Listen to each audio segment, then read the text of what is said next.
మనందరికీ సమస్యలు వస్తే మనల్ని రక్షించాల్సిన పోలీసులే పాపం రక్షణ కరువై సమస్యలతో బలవన్మరణాలకి పాల్పడుతున్న ఘటనలు అడపాదడపా మనం చూస్తూనే ఉన్నాం.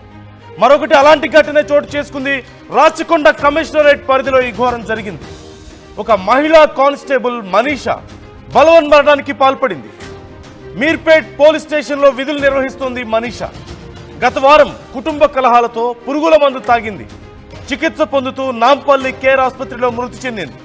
ఆసుపత్రి వద్ద మనీషా కుటుంబ సభ్యులు ఆందోళన చేస్తున్నారు. ప్రధానంగా భర్త వేధింపులే ఈ బలవన్మరణానికి కారణం అంటూ వారు ఆరోపణలు చేస్తున్నట్లుగా తెలుస్తోంది. ఈ అంశానికి సంబంధించి ఫుల్ డీటెయిల్స్ మా ప్రతినిధి పెట్రిషియా అడిగి తెలుసుకుందాం. పెట్రిషియా, అసలు ఏం జరిగింది? కుటుంబ సభ్యులేమో భర్త వేధింపులే కారణం అంటున్నట్లుగా తెలుస్తోంది. డీటెయిల్స్ ఎలా ఉన్నాయి? రైట్, మరి కొద్దిసేపట్లో పెట్రిషియా మనతో జాయిన్ అవుతున్నారు. అసలు ఏం జరిగింది అనే దానికి సంబంధించి పోలీసులు విచారణ చేస్తున్నారు. అయితే ఒకవేళ నిజంగా భర్త వేధింపులే ఉంటే ఒక పోలీస్ అయి ఉండి మరి తాను ఎందుకు హ్యాండిల్ చేయలేకపోయింది? కనీసం ఉన్నతాధికారులతో మాట్లాడొచ్చు. కంపేరిటివ్లీ బయట ప్రజలతో పోల్చుకుంటే, మనలాంటి సామాన్య ప్రజలతో పోల్చుకుంటే తనకి ఇంకా యాక్సెస్ ఈజీగా ఉంటుంది కదా, అధికారులతో మాట్లాడడానికైనా సరే, ఏదైనా ఈ విషయంలో యాక్షన్ తీసుకోవడానికైనా సరే. నిజంగా భర్త వేధిస్తే, సహజంగా ఎక్కడైనా బయట ఒక భర్త ఒక మహిళను వేధిస్తే పోలీసులు కంప్లైంట్ ఇస్తాం, పోలీసులు వచ్చి దానికి సంబంధించి యాక్షన్ తీసుకుంటారు. కానీ ఒక కానిస్టేబులే, ఒక పోలీసే ఇలాంటి వేధింపులు తాళలేక బలవన్మరణానికి పాల్పడిందంటే పరిస్థితి ఏంటి? అసలు ఏం జరిగింది?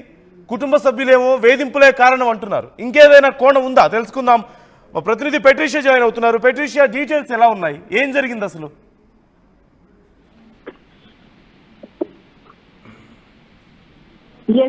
రాచకొండ కమిషనరేట్ పోలీస్ పరిధిలో ఒక ఫీమేల్ కానిస్టేబుల్ బలవన్మరణానికి పాల్పడింది. మనీషా 28 సంవత్సరాలు కానిస్టేబుల్ గా మీర్పేట్ పోలీస్ స్టేషన్ లో విధులు నిర్వహిస్తుందని కూడా తెలుస్తుంది. 2020 బ్యాచ్ తను. మనీషా కూడా గత 5 ఏళ్ల నుంచి కూడా మీర్పేట్ పోలీస్ స్టేషన్ లో పనిచేస్తుంది. చాలా నిజాయితీ గలైన కానిస్టేబుల్ అంటూ కూడా సమాచారం తెలుస్తుంది. గత కొన్ని రోజుల నుంచి కూడా ఇంట్లో తరచూ డిస్ప్యూట్స్ రావడం, గొడవలు జరగడం, ఆ తర్వాత తను పురుగుల మందు తాగి కూడా అన్కాన్షియస్ స్టేట్ లో కింద పడిపోవడం, ఆ తర్వాత అక్కడ నుంచి తన నంది హిల్స్ ఎక్కడైతే నివసిస్తుందో తను అక్కడ నుంచి నాంపల్లి కేర్ హాస్పిటల్ కి తరలించారు. వెంటనే వాళ్ళు అప్పటికే తను తీసుకొచ్చే లోపు కూడా చనిపోయిందంటూ కూడా హాస్పిటల్ యాజమాన్యం వాళ్ళు చెప్పారు.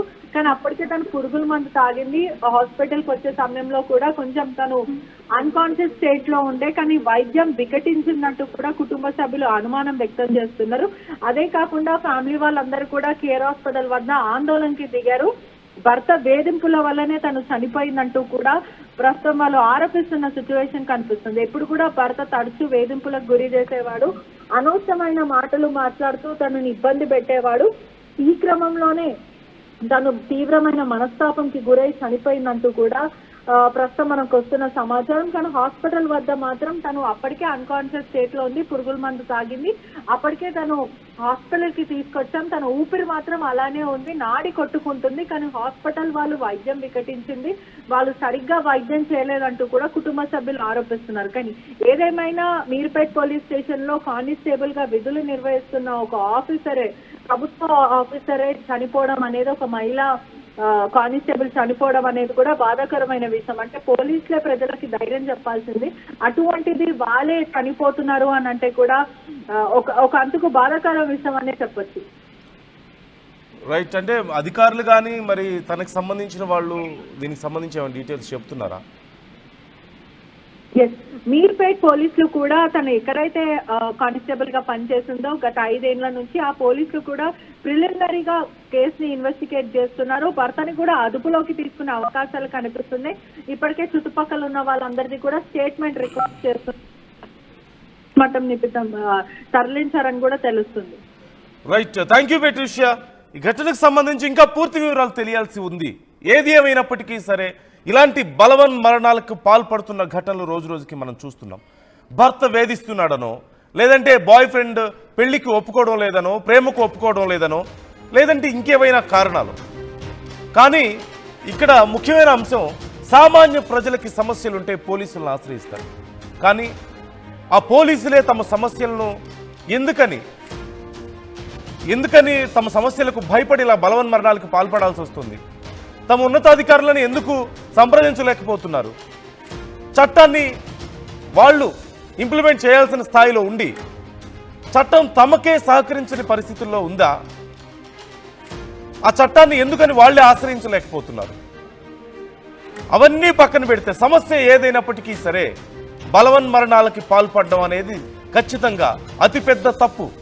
క్షణికావేశంలోనో లేదంటే ధైర్యాన్ని కోల్పోయి చుట్టూ ఎలాంటి సొల్యూషన్ కనపడకనో లేదంటే బయటకు వస్తే ఇంకేదైనా పరువు పోతుందనో ఇంకేదైనా కారణాలతోనో ఇలా బలహీనులుగా ఉండి ఆ క్షణికావేశంలో ఇలా బలవన్మరణాలకు పాల్పడుతున్న వాళ్ళ సంఖ్య రోజు రోజుకి మనకు పెరిగిపోతుండడాన్ని చూడొచ్చు.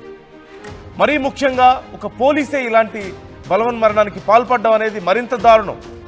అయితే ఏం జరిగింది ఎగ్జాక్ట్గా? భర్తతో ఉన్న విభేదాలే కారణమా, ఇంకేదైనా కారణాలు ఉన్నాయా అనే కోణంలో కూడా పోలీసులు విచారిస్తున్నారు.